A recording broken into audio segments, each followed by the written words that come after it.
Back when I was a kid, I'd been playing guitar for 2 years and I was going nowhere really fast until this exercise changed everything. Hello and welcome to another video with me, Elmo. It's good to have you along. Yes, today I'm talking about the guitar exercise that changed everything for me, and I'm not just saying that as a kind of clickbaity thing, and I'll talk about why it changed everything. I'll show you the exercise and variations of the exercise because it comes with tons of variations and you can make up your own as well. So I changed teachers when I'd been playing 2 years and my new teacher asked me what I wanted to play, and I said Gary Moore, and he said you have to get your bends in order and then you have to practice this, which coordinates your hands. Some people call it the spider exercise. I'm not sure if that's correct. I don't care. But this is the exercise.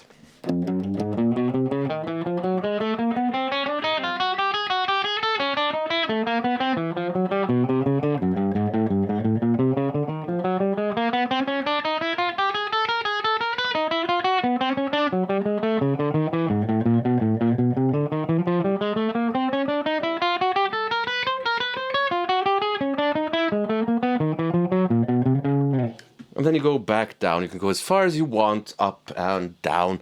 And you can take it as fast as you want. It doesn't have to be about speed. Why is my camera all buggered? So it's a really simple exercise, but there are some absolute fundamentals that you have to keep in mind. If you're very new to guitar, thumb position on the back of the neck is important, so you have your thumb roughly like this. So none of this stuff, because then you won't reach. Yeah. And if you want to build even a bit of speed, your hand position on your picking hand needs to be thought out at least. So I keep my hand, the palm of my hand, on the bridge.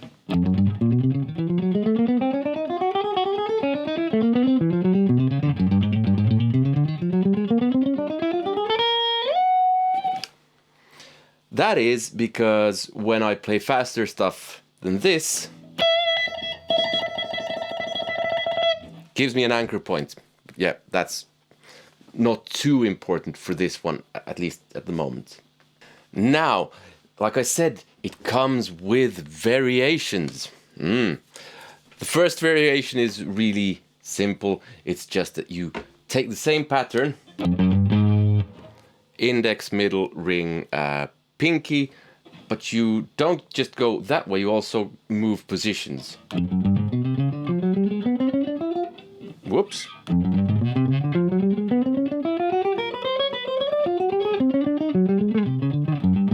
Not terribly clean.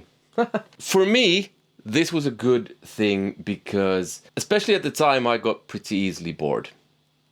So it was something slightly different, which was basically the same thing, meant I kept my interest for longer. But the next one, the third one, is the one that made it for me. It's the Steve Vai version of this, where you start with your index finger, and then on the next string you start with your middle finger, and then on the next one you start with your ring finger, and then on the next one with your pinky, and again, same thing repeats. So like this.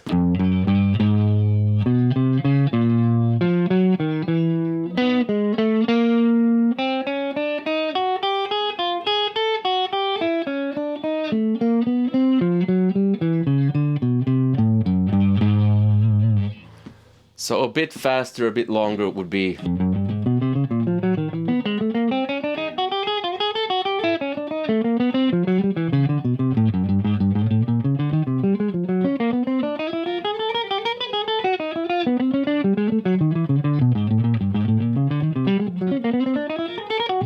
And so on. Why was this so good for me? Well, a few different reasons, and this goes into how you should practice the instrument. You need to have goals. I had a goal, I had Gary Moore, but I didn't have any kind of actionable smaller goals that I could reach for. This gave me among other things, it gave me the goal of when I could play it at, say, 80 beats per minute, the next target was 84 beats per minute. So this is 80 beats per minute.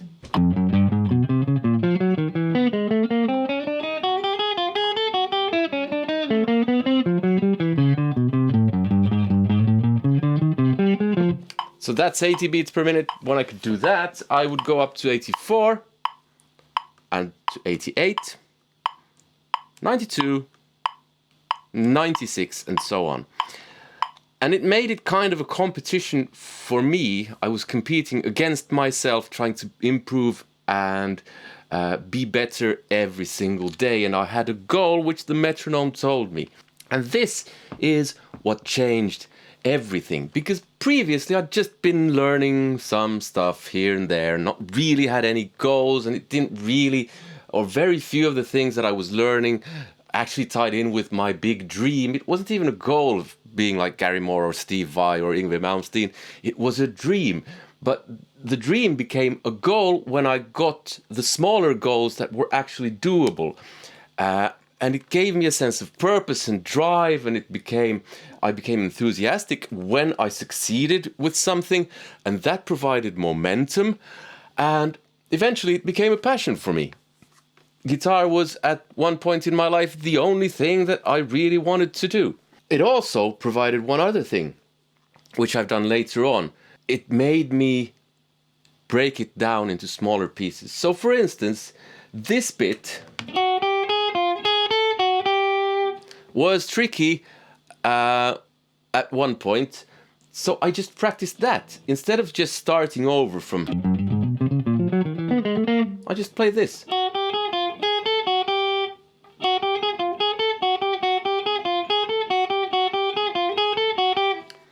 Until it became less of an issue, and then I started from the beginning. And that's one other thing that you should do whenever you practice, whatever you practice. Don't just start from the beginning if there's something at 2 minutes, for instance, in a song. Practice the difficult bit until you can do it, and then start from the beginning. Now you don't just have to do alternate picking with this exercise. You can do all kinds of stuff. One thing that I did at a certain point was this.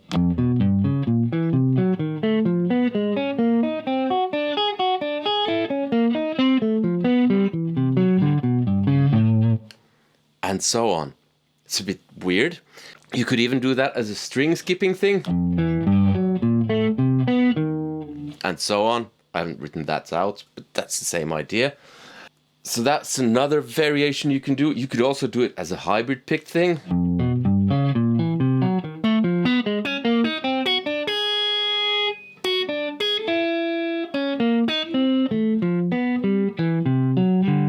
I haven't done that, but just coming up with ideas for you.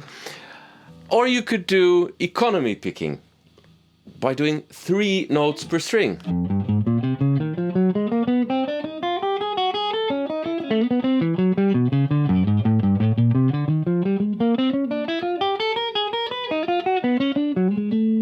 And so on.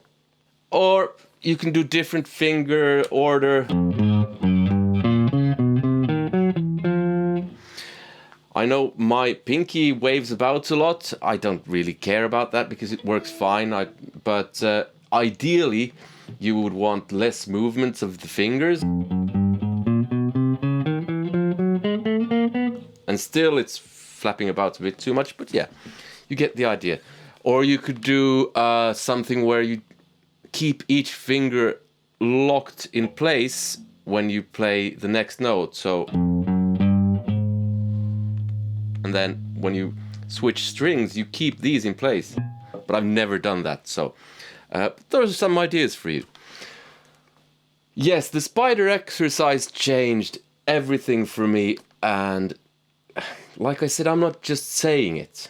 If you want the PDF to this, the Guitar Pro file, and videos of me practicing some of this stuff slow and fast, those will be available on my Patreon. So you can check that out if you want to have those.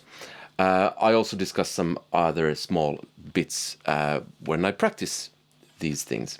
I haven't really practiced these in ages.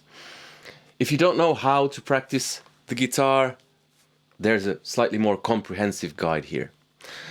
Above all, I hope you had some use of this video, and I hope you have a nice day. Be kind to each other. Take care. Goodbye.